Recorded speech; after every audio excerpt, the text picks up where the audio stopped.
प्यारे बच्चों, आप सभी को नमस्कार। आइए आज के इस वीडियो में हम लोग प्रश्नावली 8.1 का प्रश्न संख्या 4 को हल करेंगे। अगर प्यारे बच्चों आप हमारे चैनल पे नए हैं तो इसे सब्सक्राइब कर दीजिएगा और अगर वीडियो अच्छा लगा तो इसे लाइक कर दीजिएगा। आइए हम लोग इस वीडियो को शुरू करते हैं। दे रखा है प्रश्न संख्या 4, यदि 15 cot a बराबर 8 हो तो साइन a और सेक a का मान ज्ञात कीजिए। यानी कहने का मतलब क्या दे रखा है, तो 15 cot a का जो वैल्यू दे रखा है वो कितना दे रखा है, 8 दे रखा है। तो सबसे पहले हम क्या लिखेंगे, हल लिखेंगे। हल लिखने के बाद जो भी क्वेश्चन में दे रखा है यानी प्रश्न में दे रखा है उसे हम यहाँ पे लिखेंगे। तो लैंग्वेज में हम क्या लिखेंगे प्यारे बच्चों, तो लिखेंगे यहाँ पे दिया है। जो भी प्रश्न में दे रखा है यहाँ पे लिखेंगे। तो कितना दे रखा है, तो यहाँ पे हम लिख रहे हैं तो 15 cot a और बराबर में कितना दिया है, 8 दिया है।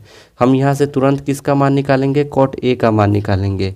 cot a का मान निकालेंगे तो 8 है तो 8 हो गया। cot a के साथ में 15 जो है गुना में है, जब इसको बराबर के इधर लाएंगे, जब इसका पक्षांतर करेंगे तो ये भाग में आ जाएगा। भाग में कहने का मतलब क्या, बटा के नीचे आ जाएगा। ठीक है, अब यहाँ से ये तो पता चल गया कि cot a का मान 8/15 आया। तो हमें ये भी पता होना चाहिए कि cot थीटा बराबर क्या होता है। तो cot थीटा बराबर होता है आधार और बटा में लंब। तो हम यहाँ पे क्या लिख देंगे, आधार और बटा में कितना लिख देंगे, यहाँ पे लंब लिख देंगे। आपको यहाँ पे कन्फ्यूज़न नहीं होना है, थीटा के जगह पे यहाँ पे ए दिया है, आपको कुछ भी दे सकता है। ठीक है, यहाँ से ये आइडेंटिफाई हो गया कि आधार का जो मान है वो 8 है और लंब का जो मान है वो कितना है, 15 है। अब जो बच्चे फिगर के द्वारा समझना चाहते हैं हम उन्हें फिगर के द्वारा भी यहाँ पर हम समझा दे रहे हैं। यानी कहने का मतलब इसका ये है प्यारे बच्चों कि यानी ये हो गया हमारे पास 90 डिग्री का एंगल, और ये हमारे पास हो गया ए, और ये हो गया बी, और ये हमारे पास हो गया सी। ठीक है, जो 90 डिग्री के ठीक सामने होता है वो किसका वैल्यू होता है, तो कर्ण का वैल्यू होता है। लेकिन इसमें कर्ण का तो मान ही नहीं दिया है, आधार का मान दिया है और किसका मान दिया है, लंब का मान दिया है। हमें कर्ण का मान निकालना है। तो हमारे पास अगर एंगल ए यहाँ पे बनाया है तो इसके ठीक सामने क्या होता है, लंब होता है। तो लंब का मान कितना है, 15 ये दे रखा है। उसके बाद आधार का मान ये कितना दे रखा है, 8 दे रखा है। ठीक है, अब जो हमें मान ज्ञात करना है वो AC का मान निकालना है। तो हम कैसे निकालेंगे, ठीक है, तो हमें तो ये पता चल गया आधार और लंब का मान। अब हमें निकालना है कर्ण का मान।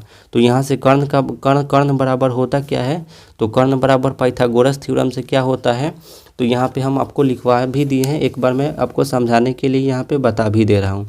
तो रूट में क्या होता है, लंब का स्क्वायर प्लस में आधार का स्क्वायर। तो हम भी यहाँ पे क्या लिखेंगे, लंब का स्क्वायर, और यहाँ पे प्लस में किसका स्क्वायर, तो आधार का स्क्वायर। यानी ये दो चीज़ क्या हो गया, यहाँ पे कंफर्म हो गया। अब कर्ण जो है वो कितना है, AC है। तो हम यहाँ पे क्या लिख सकते हैं, तो AC लिख सकते हैं। ठीक है, बराबर है तो बराबर कर दिए। और जो लंब है वो कितना है, तो लंब जो है वो BC है। तो हम यहाँ पे कितना लिख सकते हैं, BC लिख सकते हैं और इसका वर्ग कर सकते हैं। प्लस का चिन्ह है तो प्लस का चिन्ह दे दिए। आधार जो है वो कितना है, AB है। तो हम यहाँ पे कितना लिख सकते हैं, AB, और इसका क्या कर सकते हैं, वर्ग कर सकते हैं, यानी स्क्वायर कर सकते हैं। जब हम आगे बढ़ेंगे तो यानी जो BC का मान है, BC के मान के जगह पे BC का मान रखेंगे।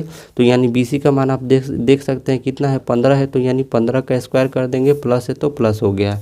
फिर AB है, AB के जगह पे हम कितना लिखेंगे, 8, और इसका क्या कर देंगे, स्क्वायर कर देंगे। जब हम आगे हल करेंगे तो यहाँ पे क्या हो जाएगा, 15 का स्क्वायर कितना होता है प्यारे बच्चों, 225। यानी 15 में जब हम 15 से गुना करेंगे तो 225 हो जाएगा। प्लस का चिन्ह है तो प्लस का चिन्ह हो जाएगा, और 8 में 8 का गुना करेंगे तो कितना हो जाएगा, तो 64 हो जाएगा। यहाँ से जब हम AC का मान निकालेंगे तो हमें क्या प्राप्त होगा, तो 225 में जब हम 64 को जोड़ेंगे तो कितना हो जाएगा, तो आप यहाँ से देख सकते हैं। यानी 5 और 4 9 हो गया, और 6 और 2 8 हो गया, और 2 है तो 2, यानी 289 हो गया। और 289 का जो वर्गमूल होता है वो कितना होता है, तो यहाँ पे 17 होता है। यानी पता ये चल गया कि जो AC का जो मान आया वो हमारे पास कितना आ गया, तो 17 आ गया। ठीक है, अब AC कहने का मतलब कर्ण का मान आ गया। तो हम यहाँ पे AC का मान निकाले हैं 17, तो हम यहाँ पे लिख दिए 17। ठीक है, अब प्यारे बच्चों यहाँ से हम क्या करेंगे, किसका मान निकालना है, तो साइन A का मान निकालना है। उसके बाद सेक A का मान निकालना है। ठीक है, यहाँ से आप देख सकते हैं क्वेश्चन में दे रखा है साइन A का मान निकालिए, उसके साथ साथ हमें सेक A का मान निकालना है। तो हम यहाँ पे प्यारे बच्चों क्या लिखेंगे, इसलिए साइन A बराबर साइन ए बराबर, तो हमें तो ये पता होना चाहिए कि साइन थीटा बराबर क्या होता है, तो लंब बटा कर्ण होता है। तो हम यहाँ पे क्या लिख देंगे, लंब लिख देंगे और बटा में कितना लिख देंगे, तो कर्ण लिख देंगे। तो लंब का जो मान है वो कितना है, लंब को हम माने कितना है, तो लंब को जो प्यारे बच्चों फिगर में माने हैं वो BC माने हैं, और कर्ण को कितना माने हैं, AC माने हैं। ठीक है, और यहाँ पे BC का जो मान है आप फिगर के द्वारा देख सकते हैं, यहाँ पे अब दिखाई देता होगा फिगर में, BC का जो मान है वो 15 है, तो BC के जगह पे हम कितना लिख देंगे, 15 लिख देंगे। और AC का मान हम अभी निकाले हैं कितना, 17, तो यहाँ पे हम कितना लिख दिए, 17 लिख दिए। ठीक है, तो ये तो हमारे पास साइन A का मान आ गया। अब फिर क्या पूछा है, सेक A, तो हम यहाँ पे फिर लिखेंगे सेक A, यहाँ पे लिखेंगे सेक A बराबर, सेक A बराबर, तो हमें सेक थीटा पता होना चाहिए क्या होता है, तो सेक थीटा बराबर होता है कर्ण और बटा में आधार। तो हम यहाँ पे कितना लिखेंगे, कर्ण लिखेंगे और बटा में क्या लिखेंगे, आधार लिखेंगे।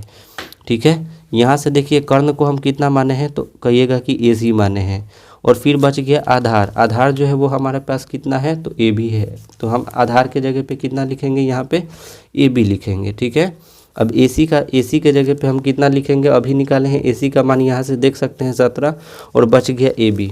यहाँ से देख सकते हैं फिगर में AB का मान कितना है, तो 8 है, तो हम यहाँ पे कितना लिख देंगे प्यारे बच्चों, 8 लिख देंगे। तो जो साइन A का मान पूछा है उसका आंसर कितना हो जाएगा, तो 15/17, और जो सेक A का मान पूछा है इसका मान भी कितना हो जाए, यहाँ पे देखिएगा साइन A का जो मान पूछा है तो 15/17 हो जाएगा, सेक A का मान जो पूछा है 17/8 हो जाएगा। यही इन दोनों का क्या हो जाएगा, राइट आंसर। तो प्यारे बच्चों वीडियो कैसा लगा आप कमेंट बॉक्स में ज़रूर बताइए, हमारे चैनल को सब्सक्राइब करें और इस वीडियो को लाइक करें।